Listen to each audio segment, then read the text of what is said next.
கடையில் பாண்டியன் செந்தில் எல்லாருமே இருக்காங்க. அப்போ பாண்டியன் கேட்குறாரு, என்ன ஒரு டெலிவரி பண்ணுறதுக்கு உனக்கு இவ்வளோ டைமா? மற்றவெல்லாம் யார் செய்வா அப்படின்னு சொல்லிட்டு பாண்டியன் செந்திலை கேட்டுட்ருக்காரு. அதுக்குள்ளே கதிர் வராரு.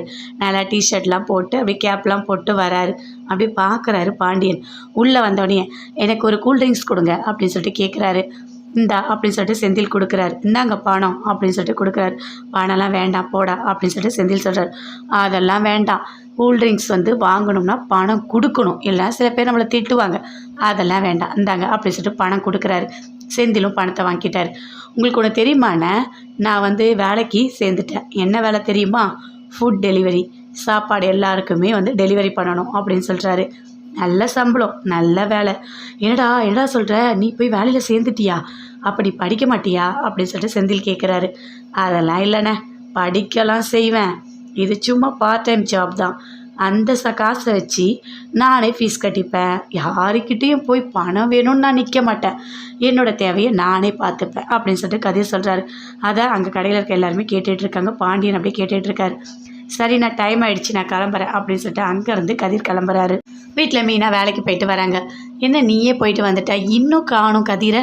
நேற்றும் அவனை காணும், இப்போவும் காணும், என்னன்னே தெரியலையே, எங்கே போயிருப்பான் அப்படின்னு சொல்லிட்டு கோமதி கேட்குறாங்க. தெரியலையே, ஏதாவது காலேஜ் வேலையாக இருக்கும், போயிருப்பார், வந்துடுவார் அத்தை அப்படின்னு சொல்லிட்டு மீனா சொல்கிறாங்க. இல்லை என்னன்னே தெரியல எனக்கு, நீ ஒரு ஃபோன் பண்ணி அவன் எங்கே இருக்கான்னு கேளு அப்படின்னு சொல்லிட்டு கோமதி மீனா கிட்ட சொல்கிறாங்க. இது அரசி பார்த்துட்ருக்காங்க. ஆமாம்மா, எனக்கு ஒரு சந்தேகம், அண்ணனை காணோன்னா ராஜி அண்ணி அவங்க தானே ஃபோன் பண்ணணும், எதுக்காக நீங்கள் மீனா அண்ணியை ஃபோன் பண்ண சொல்கிறீங்க அப்படின்னு அரசி கேட்குறாங்க. நான்லாம் ஃபோன் பண்ணலை, நீங்களே பண்ணுங்கக்கா அப்படின்னு சொல்லிட்டு ராஜி சொல்கிறாங்க. நீங்கள் லவ் பண்ணி தானே கல்யாணம் பண்ணீங்க, அப்புறம் ஏன் பேச மாட்டீங்க அப்படின்னு சொல்லிட்டு அரசி கேட்குறாங்க. ஆமாம்மா, எனக்கு ஒரு சந்தேகம், நீ ஃபோன் பண்ணுமா, இல்லைனா நீ ஃபோன் பண்ணி அண்ணன் எங்கே இருக்காருன்னு கேளு, எதுக்காக நீ மீனா அண்ணியை சொல்கிற? நானும் அவங்ககிட்ட பேசுகிறதில்ல. ஆமாம், நீ ஏன் பேசுகிறதில்ல? எனக்கு ஒன்றுமே புரியலம்மா, எனக்கு ஒரு மாதிரி டவுட்டாகவே இருக்குது. ஏன்னா அண்ணனுக்கு ஓ மேலே தான் கோவம் இருக்கா மாதிரி தெரியுது அப்படின்னு சொல்கிறாங்க. அதை கேட்டோன்னே ஐயோ நல்லா கரெக்டாக கேள்வி கேட்குறாளே அப்படின்னு சொல்லிட்டு மீனா பார்க்குறாங்க. ஐயோ கடவுளே, இவ எல்லாமே கரெக்டாக கேட்குறாளே அப்படின்னு சொல்லிட்டு கோமதியும் பார்க்குறாங்க. ஏய், நீ உனக்கு இங்கே என்ன வேலை? ஆமாம், அப்பா உன்னை கலெக்டர் ஆகணும்னு சொன்னாரே, அதுக்கு ஏதாவது முயற்சி பண்ணியா? அதை விட்டுட்டு இங்கே பேசிகிட்டு இருக்கா? இல்லைம்மா நான் பண்ணுறேன், சரி போ அப்படின்னு சொல்லிட்டு அரசியை அப்படியே கோமதி திட்டுறாங்க. அங்கேருந்து அரசி போகிறாங்க. ஃபோன் பண்ணுறாங்க மீனா. அப்படியே வரார். பைக்கில் வரும்போது கதிர் பேசுகிறார். சொல்லுங்கள் அண்ணி அப்படின்னு சொல்லிட்டு. இல்லை எங்கே இருக்க நீ, இன்னும் நீ வீட்டுக்கு வரலையா அப்படின்னு சொல்லிட்டு கேட்குறாங்க.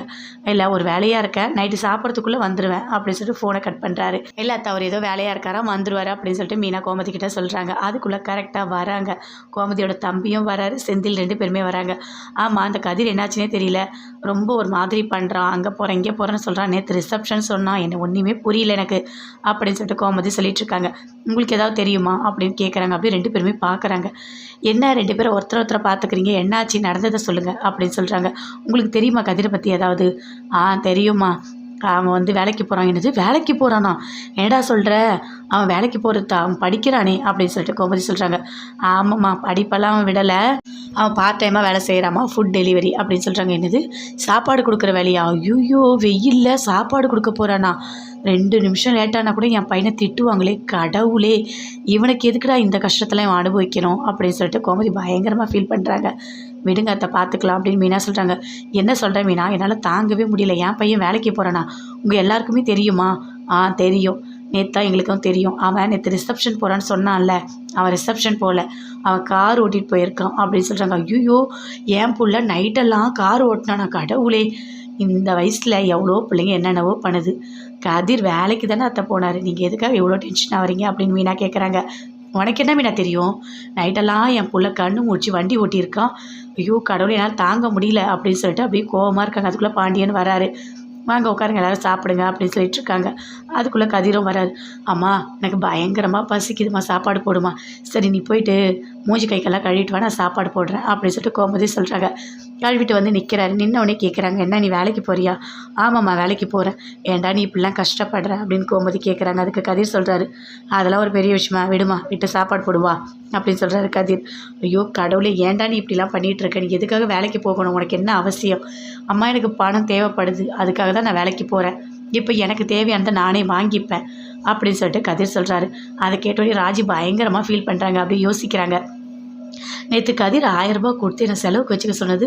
ஓ அப்போ வேலைக்கு தான் போகிறாரோ, ஐயோ கடவுளே நம்மளால தான் இவ்வளோ கஷ்டம் போல இருக்கு அப்படின்னு ராஜி பயங்கரமாக ஃபீல்